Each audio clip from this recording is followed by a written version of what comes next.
بسم اللہ الرحمن الرحیم بسم اللہ الرحمن الرحیم الحمد للہ وحدہ والصلاة والسلام علی من لا نبی بعد اما بعد۔ عزیز طلبہ، آج کتاب الہدایہ جز 40 کا سبق نمبر 5 ہے، اور کتاب کی عبارت کے اعتبار سے سبق نمبر 2 ہے، اور یہ سبق صفت البیع بعد الایجاب والقبول کے متعلق ہوگا، یعنی ایجاب اور قبول ہو جانے کے بعد اس عقد کا کیا حکم ہوگا، اس کے بارے میں بات ہوگی۔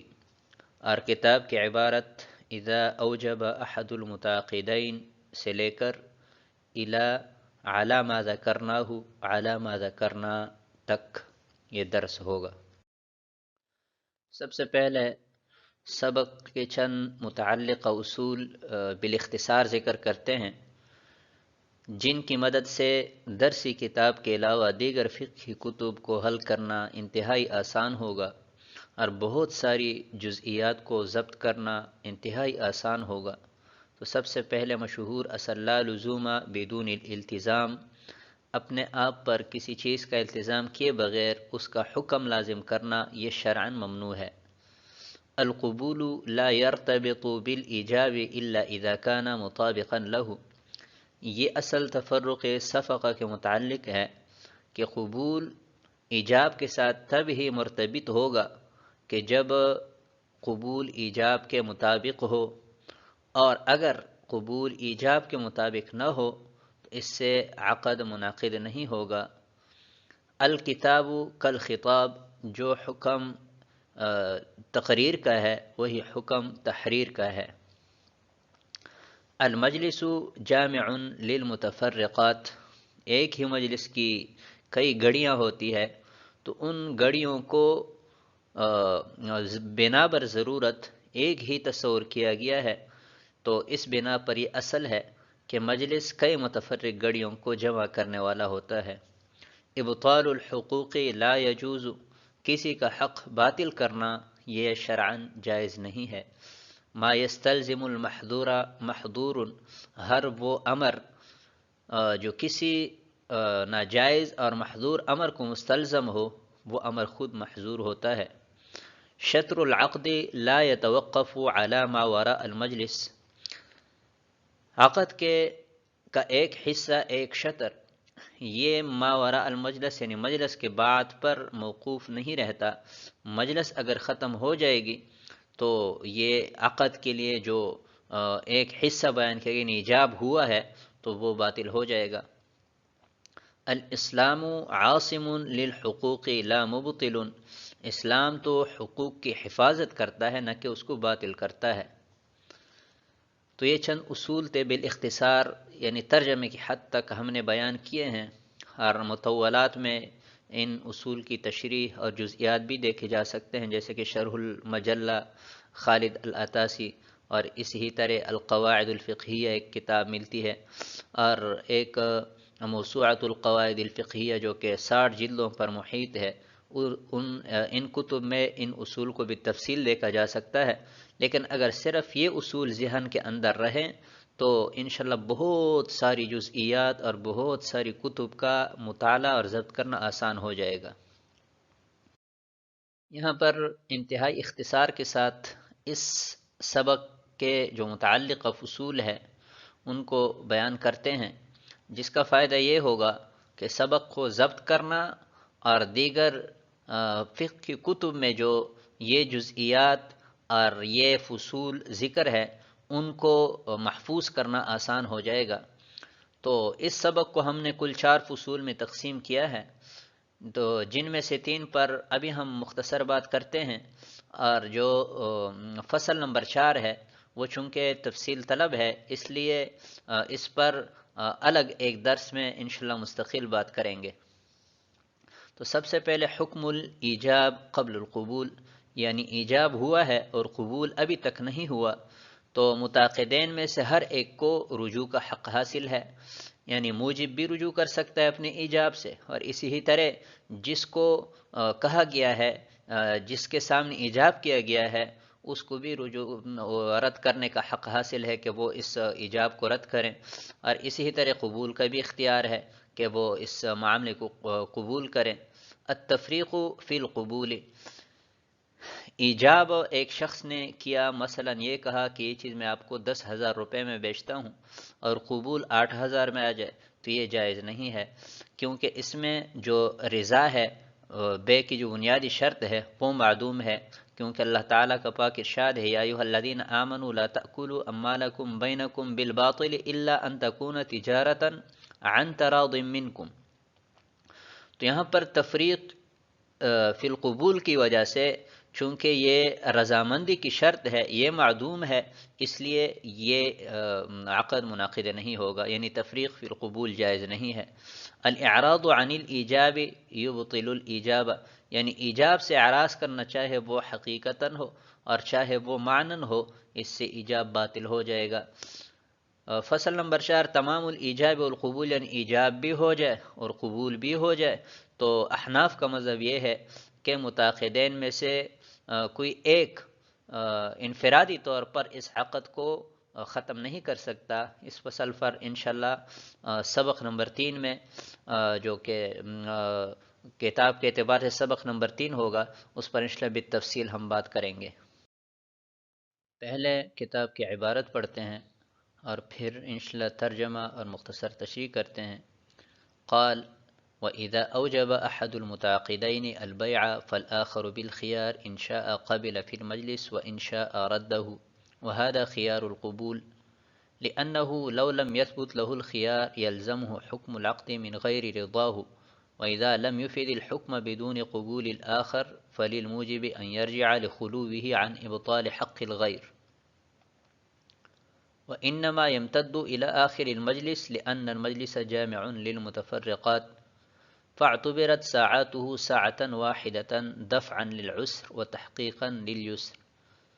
والكتاب كالخطاب وكذا الإرسال حتى اعتبر مجلس بلوغ الكتاب وآداء الرسالة، وليس له أن يقبل في بعض المبيع ولا أن يقبل المشتري ببعض الثمن لعدم رضا الآخر بتفرق الصفقة، إلا إذا بين ثمن كل واحد لأنه صفقات معنى، وأيهما قام عن المجلس قبل القبول بطل الإيجاب لأن القيام دليل الإعراض والرجوع وله ذلك على ما ذكرنا۔ امام قدوری رحمۃ اللہ علیہ فرماتے ہیں کہ متعاقدین میں سے جب ایک ایجاب کریں تو دوسرے کو اختیار ہے کہ مجلس میں قبول کرے یا اس ایجاب کو رد کرے، اور اس خیار کا نام خیار قبول ہے، اس لیے کہ اگر اس کو خیار ثابت نہ ہو تو عقد کا حکم اس کی رضامندی کے بغیر اس کو لازم ہو جائے گا، اور جب ایجاب نے حکم کا فائدہ نہیں دیا دوسرے کے قبول کے بغیر تو موجب کو بھی رجوع کرنے کا حق حاصل ہے، کیونکہ اس سے کسی غیر کا حق باطل نہیں ہو رہا، اور یہ خیار مجلس کے اختتام تک ممتد ہوگا، اس لیے کہ مجلس جامع للمتفرقات ہے، کئی متفرق چیزوں کو جمع کرنے والی ہے، لہٰذا اس کی کئی گڑیوں کو ایک گڑی تصور کیا گیا ہے تاکہ عسر کو دور کیا جا سکے اور یسر لایا جا سکے، اور کتاب کا حکم خطاب کا ہے، خط لکھنے کا حکم مخاطب کرنے کی طرح ہے، اور یہی حکم خط پیغام بھیجنے کا ہے، یہاں تک کہ کتاب پہنچنے اور رسالہ خط دینے کی مجلس کا اعتبار کیا گیا ہے، اور اس کو حق حاصل نہیں ہے کہ وہ بعض مبیع میں قبول کرے، اور نہ ہی مشتری کو یہ حق حاصل ہے کہ وہ بعد ثمن کے ساتھ قبول کریں، کیونکہ تفرق صفقہ کی وجہ سے دوسرے کی رضا معدوم ہے۔ البتہ اگر ہر ایک کی قیمت الگ بیان کی جائے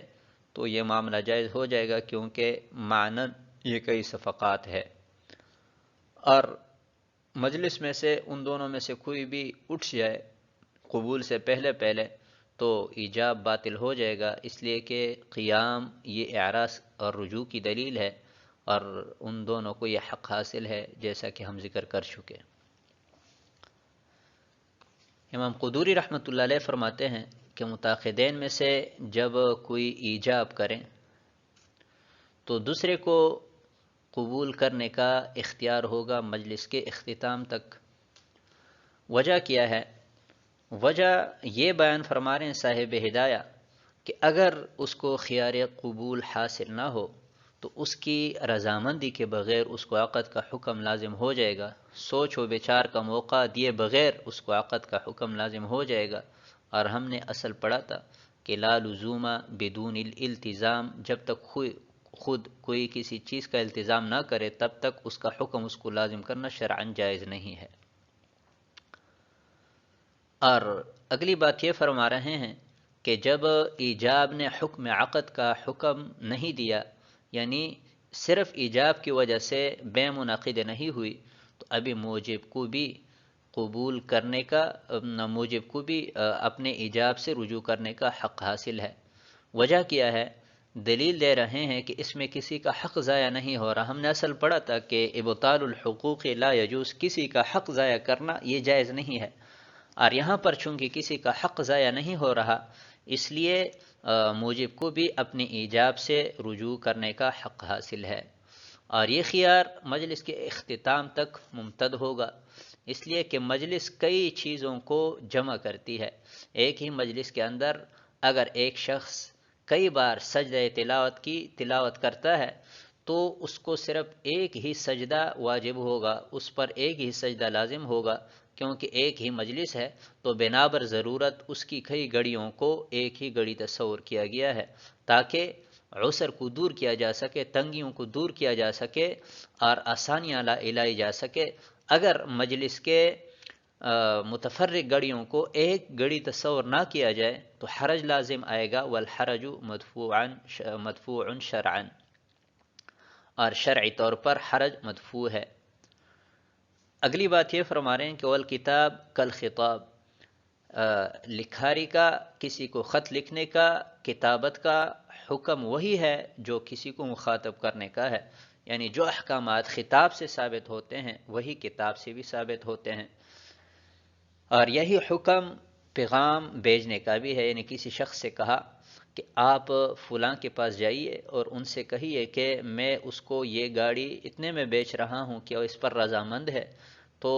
یہ بھی ایسا ہی ہے جیسا کہ اس شخص نے خود اس کو مخاطب کیا ہو، خود ہی اس کے سامنے ایجاب کیا ہو۔ یا خط لکھا کہ میں فلانی گھڑی آپ کو اتنے میں بیچ رہا ہوں، کیا آپ کو قبول ہے؟ تو خط میں جو لکھا گیا ہے یہ بالکل ایسا ہی ہے جیسے کہ انہوں نے اس کے سامنے خطاب کیا ہو، زبان سے اس سے کہا ہو۔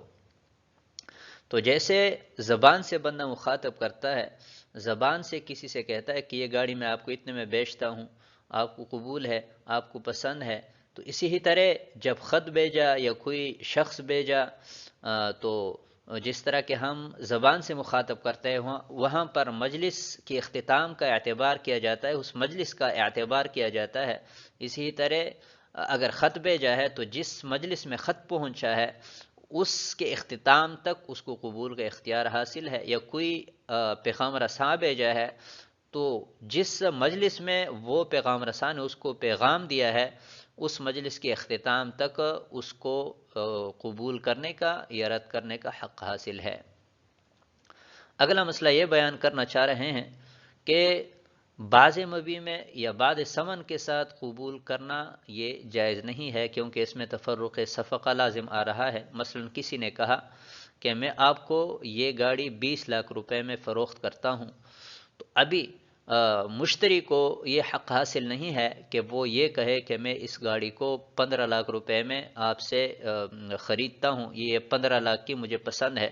اگر یہ کہے گا کہ 15 میں مجھے پسند ہے تو اس کو الگ ایجاب تصور کریں گے، صرف اس کے کہنے کی وجہ سے عقد لازم نہیں ہوگا، عقد منعقد نہیں ہوگا، کیونکہ ہم نے اصل پڑھا تھا کہ